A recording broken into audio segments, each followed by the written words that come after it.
berselawat kepada Nabi dengan mengucapkan Allahumma salli ala Muhammad wa ala ali Muhammad fil alamin innaka Hamidum Majid. An Abi Idris Al-Khawlani qala Huzaifah ibn al-Yaman radhiyallahu anhu, wallahi inni la a'lamun nasi bi kulli fitnatin hiya kainatun fima baini wa bainas sa'ah wa ma bi illa an yakuna Rasul sallallahu alaihi wasallam qala wa huwa yuhaddithu majlisan ana fihi 'anil fitan. Faqala Rasulullah sallallahu alaihi wasallam wa huwa ya'uddul fitan min hudna thalathun la yakadna yadharna syai'a wa min hudna fitanun kariyahu sayf minha sigharun wa minha kibar. Qala Hudzaifah fadhahaba ulaika ar-rahtu kulluhum ghairi. Wa qala an-nabi sallallahu alaihi wasallam an Auf bin Malik qala Rasulullah sallallahu alaihi wasallam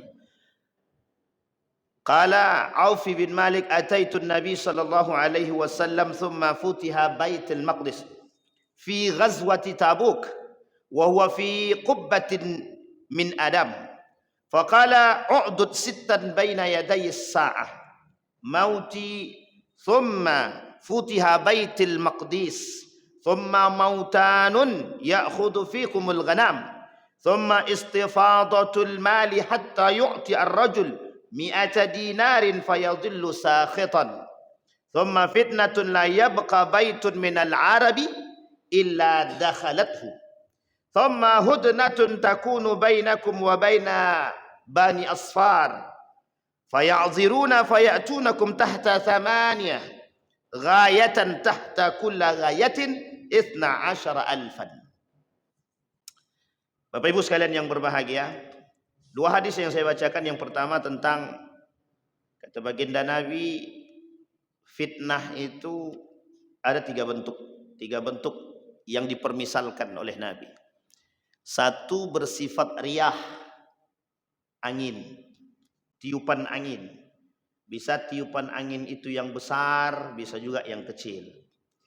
Kemudian kata Alqamah, Nabi berkata bisa bersifat zulal, gelombang maujud, gelombang yang besar, gelombang yang kecil.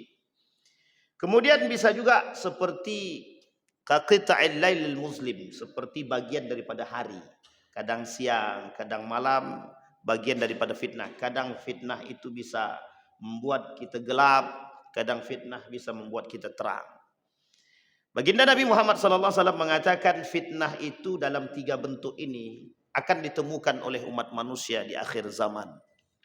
Dan fitnah ini kata Nabi, setidaknya sebelum datangnya hari kiamat itu kata Nabi, ketika Auf bin Malik bertemu dengan Nabi di dalam perang Tabuk, kemudian Nabi berkata, kata Nabi, u'dud sittan baina yadayis sa'ah, persiapkan diri kalian sebelum datangnya 6 perkara yang akan menjadi penyebab tanda dekatnya datangnya hari kiamat. Kata baginda Nabi Muhammad SAW, itu yang disebabkan fitnah.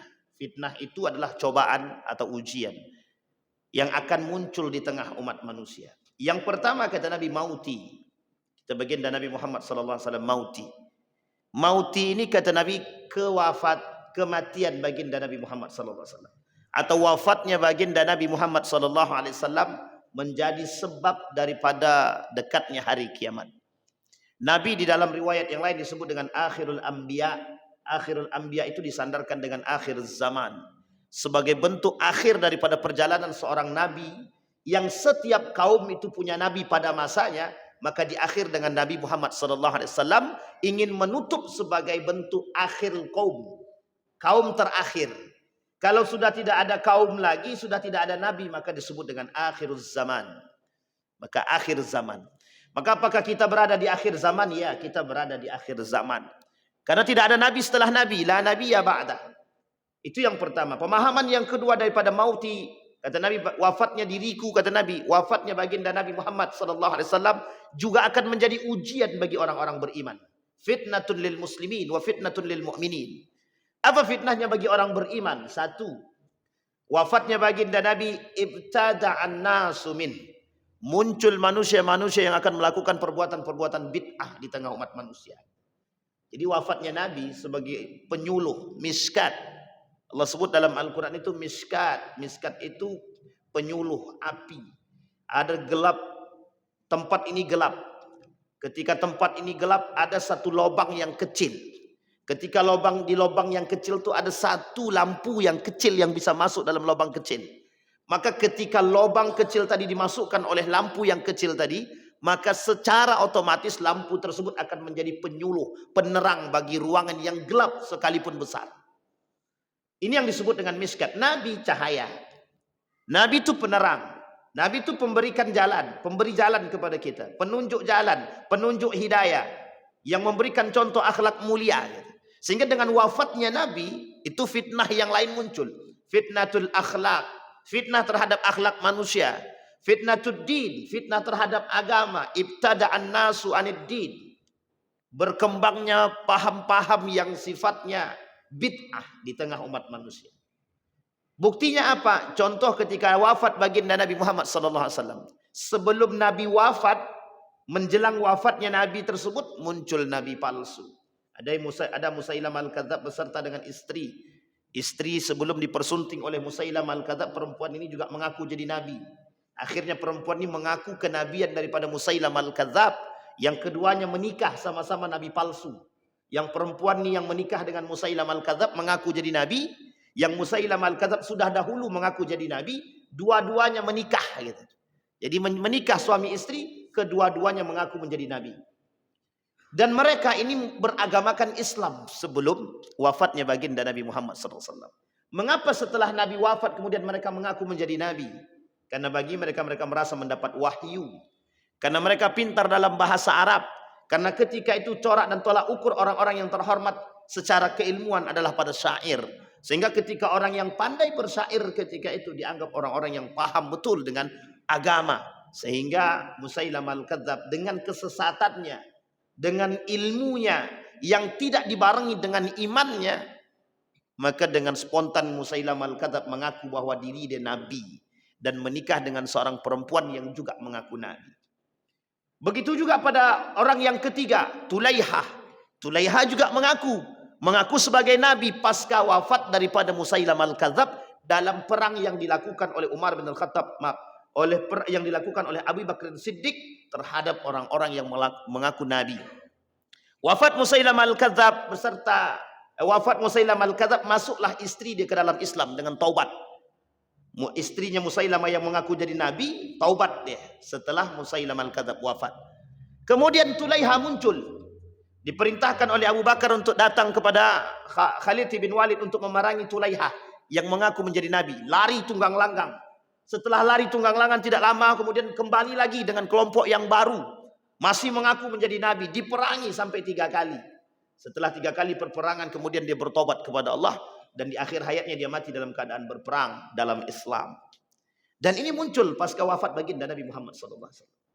Bayangkan di Mekah itu ketika Nabi wafat hampir setengahnya murtad daripada Islam. Bayangkan ketika di Madinah Nabi masih hidup terjadi perpecahan pertikaian.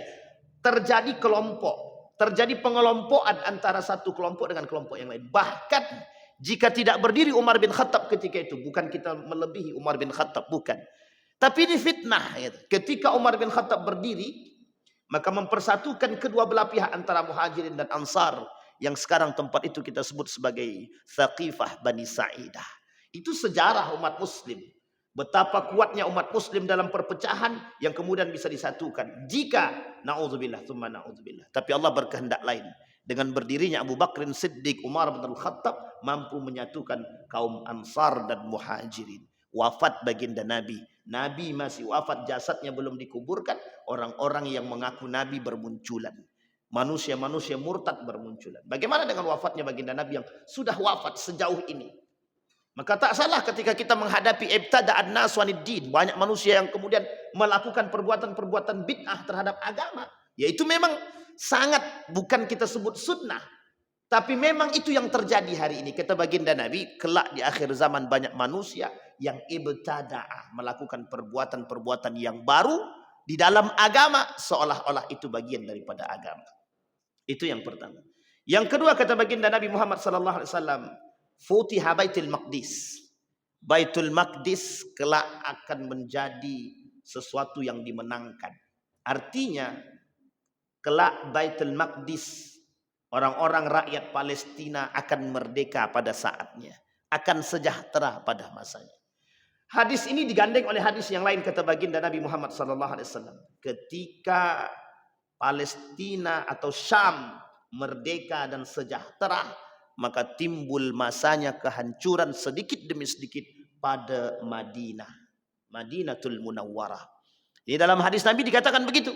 Jadi kalau sejahtera Palestina, maka ada kemungkinan kehancuran itu pindah ke Madinatul Munawwarah. Jadi tanda hari kiamat itu mulai nampak sekarang sedikit demi sedikit.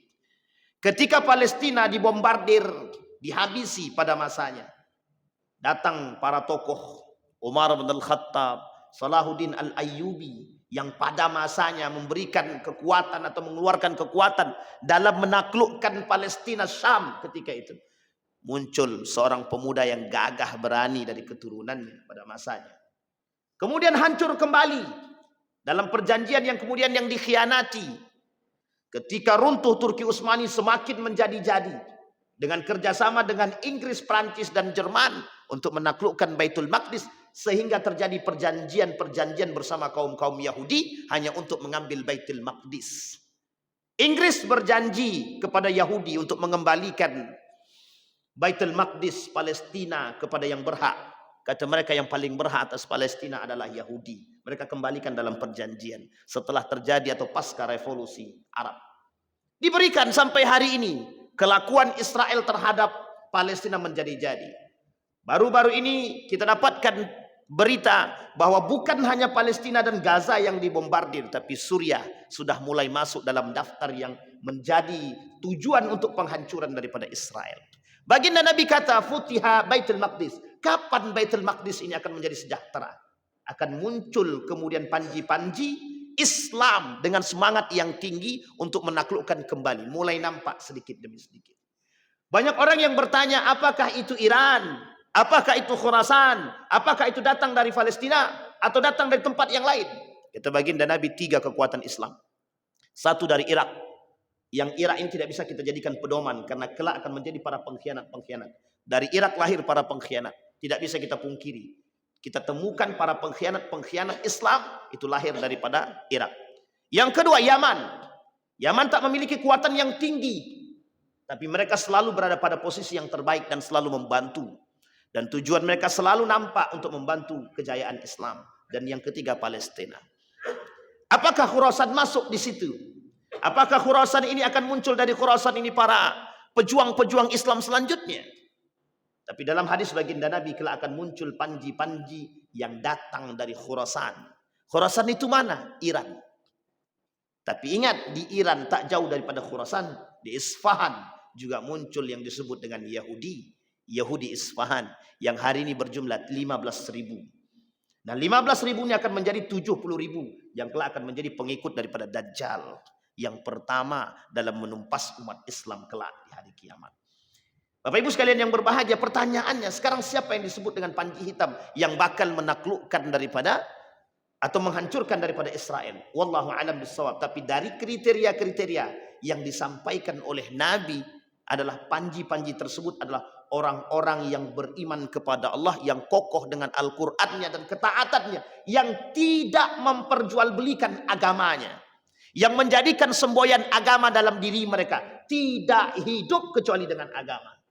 Dan ini mulai tampak sedikit demi sedikit. Kemudian kata Nabi, setelah itu terjadi, maka Baitul Maqdis akan direbut kembali oleh kelompok yang beriman kepada Allah, yang di dalam hati mereka ada Al-Quran dan taqwa. Mereka lah kemudian mendatangkan kesejahteraan yang Allah berikan kepada Palestina. Setelah itu akan datang kehancuran kepada halakatil Madinah. Akan mulai nampak kehancuran kota Madinatul Munawwarah. Di tangan siapa? Wallahu alam. Bisa di tangan umat muslim, bisa di tangan orang-orang yang tidak beriman, bisa di tangan orang-orang Israel, bisa di tangan orang-orang Eropa, dan bisa di tangan orang-orang Nasrani. Dan ini poin penting bagi kita. Kita yang punya, mereka yang menghancurkan. Bukan tak salah, tak lambat lagi akan muncul kebijakan-kebijakan yang mungkin bagi kita agak sedikit nyeleneh.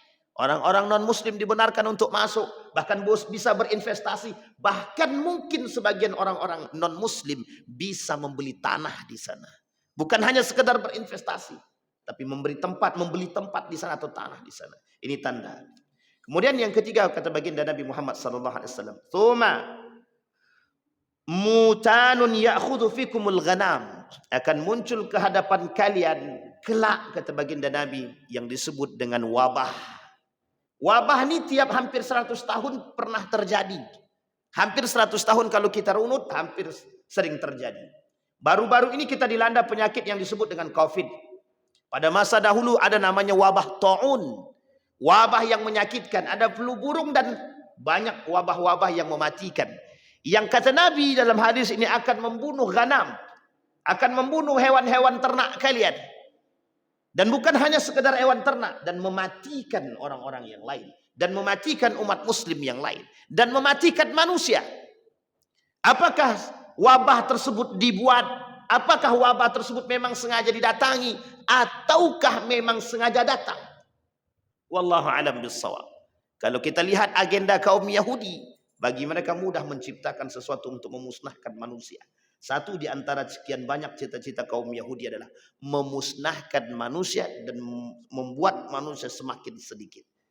Kelak salah satu tujuan mereka bagaimana manusia ini dimatikan, mati, dan tinggal tersisa sedikit saja yang bisa mereka atur dan berada di bawah kekuatan mereka. Ini keinginan daripada kaum Yahudi. Wallahu a'lam bissawab. Artinya wabah itu mesti akan datang. Apakah itu wabah itu yang disebut dengan COVID? Belum tahu pasti. Karena bisa jadi itu COVID, bisa jadi yang lain. Tapi kata para ulama, akan datang penyakit itu yang lebih parah daripada sebelumnya. Sebelumnya itu ta'un. Ta'un itu bahkan kata baginda Nabi, jangan kalian datang kampung tersebut yang terkena penyakit ta'un. Bahkan orang yang di dalam tidak dibenarkan untuk keluar. Dikhawatirkan akan tersebar penyakit tersebut kepada yang lain. Bahkan ini hampir menyerupai daripada penyakit COVID. Kita disuruh pakai masker, tiba-tiba mati. Kita disuruh kemudian tidak bersinggungan dengan siapapun. Kita harus duduk sholat berjarak. Dan lain sebagainya. Apakah ini bagian daripada propaganda? Apakah ini betul daripada penyakit itu sendiri? Ya wallahu a'lam bishawab kebenarannya. Kemudian selanjutnya, thumma istifaratul mal hatta yu'ti ar-rajul 100 dinarin fayudhillu sakhitan. Kata baginda Nabi, kelak akan muncul fitnah yang lebih dahsyat daripada yang lain, yang disebut dengan fitnatul mal, fitnah harta di tengah umat manusia. Kata baginda Nabi Muhammad sallallahu alaihi wasallam, sami'tu Rasulullah sallallahu alaihi wasallam Ka'ab bin Iyad yaqul inna likulli ummatin fitnatan wa inna fitnata ummatil mal. Kata Nabi, setiap umat itu pasti punya fitnahnya masing-masing, baik dari Nabi Adam sampai daripada baginda Nabi Muhammad sallallahu alaihi wasallam. Tapi kata baginda Nabi, umatku fitnahnya adalah harta. Umatku fitnahnya adalah harta yang kelak menjadi persoalan di antara umat manusia hari ini. Apa yang tak kita lihat hari ini? Manusia mana yang tidak bertikai dengan harta hari ini? Manusia mana yang tidak berkelahi sesama saudara kandung sedarah karena harta? Hampir sulit kita temukan orang-orang yang tak bersinggungan dengan harta. Semua bersinggungan dengan harta. Dan uniknya, bahkan sering kita temukan orang-orang yang demi harta rela membunuh nyawa saudara dia sendiri. Apatah lagi orang-orang yang bukan sedarah dengan mereka. Bahkan dalam urusan harta ini, ibu kandung pun bisa mereka penjarakan hanya karena harta. Persoalan harta warisan, persoalan tempat pekerjaan, persoalan pendapatan, bahkan uniknya kata Nabi, fitnah harta ini yang halal pun bisa mereka haramkan, yang haram pun bisa mereka halalkan demi harta, demi segalanya. Semua bisa mereka lakukan. Dikata Nabi, inna likulli ummatin fitnah wa fitnatu ummati al-mal. Kemudian baginda Nabi Muhammad SAW berkata, thumma fitnat la yabqa baitun minal arabi illa dakhalathu.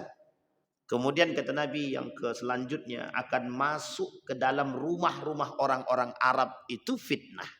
Sekarang Bapak Ibu sekalian yang berbahagia, apa yang dimaksud dengan masuknya fitnah ke rumah orang-orang Arab? Masuknya fitnah ke rumah orang-orang Arab adalah masuknya fitnah dunia ke dalam rumah mereka.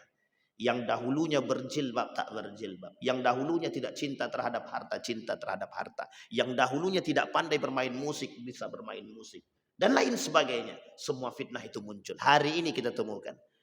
Rumah-rumah orang Arab dimasukkan fitnah. Apa fitnahnya? Setiap perempuan menuntut haknya kepada suaminya. Setiap perempuan menuntut haknya kepada negaranya. Kami harus diberikan kebebasan. Setiap mereka nuntut untuk disamakan antara laki-laki dengan perempuan. Persoalan yang kelak muncul kata baginda Nabi di tengah umat manusia. Fitnah yang lebih besar di antara fitnah yang lain. A'zam wa adar. Lebih besar dan lebih berbahaya kata Nabi. Fitnatun nisa. Fitnah perempuan. Wattaqun nar wattaqun nisa. Takutlah kalian dengan api neraka kata Nabi. Takutlah kalian dengan fitnah wanita. Dan itu terjadi. Hari ini kita lihat bagaimana rumah-rumah orang Arab yang dulunya dihiasi dengan bacaan Al-Quran, sekarang mulai dihiasi dengan musik. Tak perlu jauh-jauh Pak Ustaz, di rumah kita pun begitu. Memang, tapi yang disebutkan di sini Al-Arab. Artinya kalau rumah orang Arab saja sudah mulai masuk yang disebut dengan fitnah musik ini, apalagi di rumah kita. Kenapa? Karena waktu itu tolak ukurnya di situ. Kenapa demikian? Karena orang Arab yang paling dekat dengan Al-Quran ketika itu. Orang Arab yang paling tertanam di dalam diri mereka Al-Quran. Tapi hari ini pengaruh daripada perbuatan Ziryab. Seorang pemuda yang bisa merubah Andalusia yang dekat dengan Al-Quran menjadi dekat dengan musik. Namanya Ziryab. Fitnah itu kemudian tampak di rumah orang-orang Arab. Banyak sekali anak-anak daripada kerajaan dulunya yang belajar di pondok pesantren. Yang belajar di sekolah-sekolah agama. Pindah sekolah di Eropa. Mereka bawa gaya hidup Eropa ke dalam kerajaan. Penyebab runtuhnya Daulah Andalusia, Turki Utsmani, penyebab runtuhnya Abbasiyah, dan penyebab runtuhnya dinasti Umayyah. Kerajaan Islam semua.